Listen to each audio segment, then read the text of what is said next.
আমরা সূর্য থেকে আগত সৌর বিকিরণের যে হিসেব নিকেশ সেটা সম্পর্কে জানব। আমাদের মহাবিশ্বে আমরা জানি, বিশেষ করে আমাদের পৃথিবীর ক্ষেত্রে অত্যন্ত গুরুত্বপূর্ণ ভূমিকা পালন করে সূর্য। তাহলে পৃথিবী পৃষ্ঠে যখন সূর্য থেকে আগত রশ্মি আসছে, তখন তার মধ্যে একটা সমতা তৈরি হয়। সেই সমতাটিকেই আমরা মূলত উষ্ণতার সমতা বলে থাকি।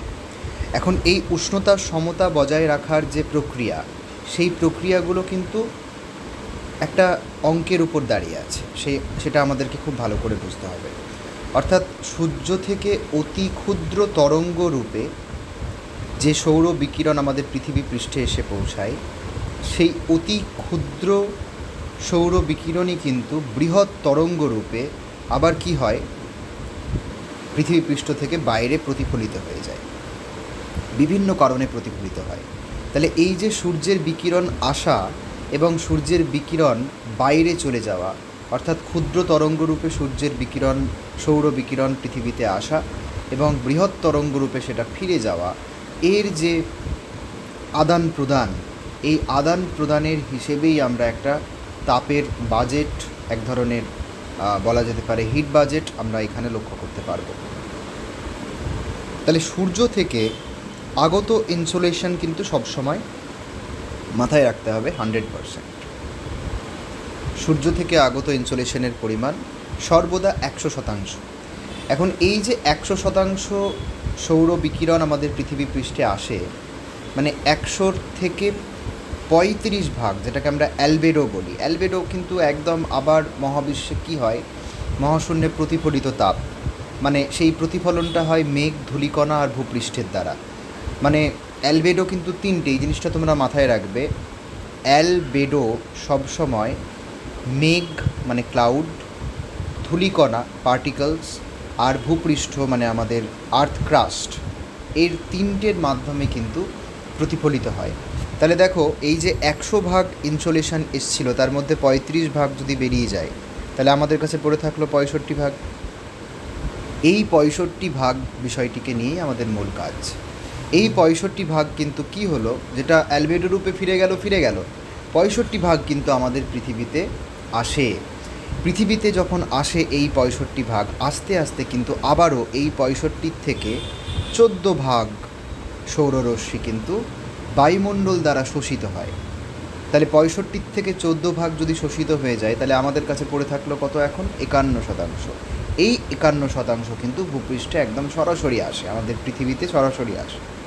এই 51% যখন আবার প্রতিফলিত হবে, তখন এই 51% থেকে 34% কিন্তু আবার বায়ুমণ্ডল দ্বারা শোষিত হবে।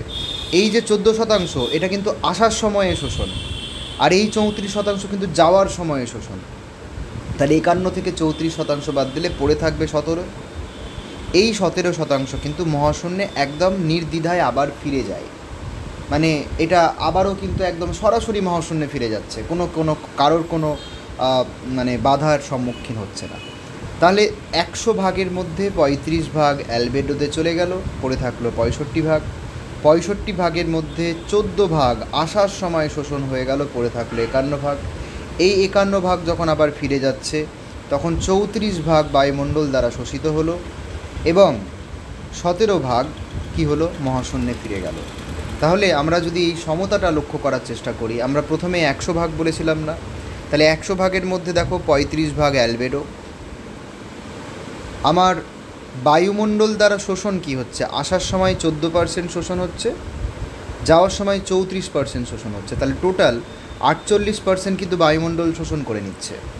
তাহলে 48% শোষণ হয়ে গেল, অ্যালবেডো হয়ে গেল। আর যে 17%, যেটা একদম বায়ুমণ্ডলের বাইরে এমনি বেরিয়ে গেল, সেটা মিলিয়ে দেখো টোটাল 100% আমার হয়ে যাচ্ছে। তাহলে মোট 100%-এর হিসেবটা কিন্তু এইভাবে হয়। পরীক্ষায় একটা প্রশ্ন আসে, যেটা বলে দিই, যে বায়ুমণ্ডল দ্বারা টোটাল শোষিত তাপের পার্সেন্টেজ কত, সেটা সবসময় তোমরা 48% মনে রাখবে। এবার আগত যখন বলবে তখন 34%, আগত যখন বলবে তখন 14%, যখন ফিরে যাবে তখন 34%। টোটাল 48% হচ্ছে আমাদের সৌর বিকিরণ। তো এইভাবে ছোটো ছোটো ভিডিও এই চ্যানেলে আসবে। যাদের ভালো লাগছে জানাবে, আমি আরও ভিডিও করার চেষ্টা করব। চলো, টাটা।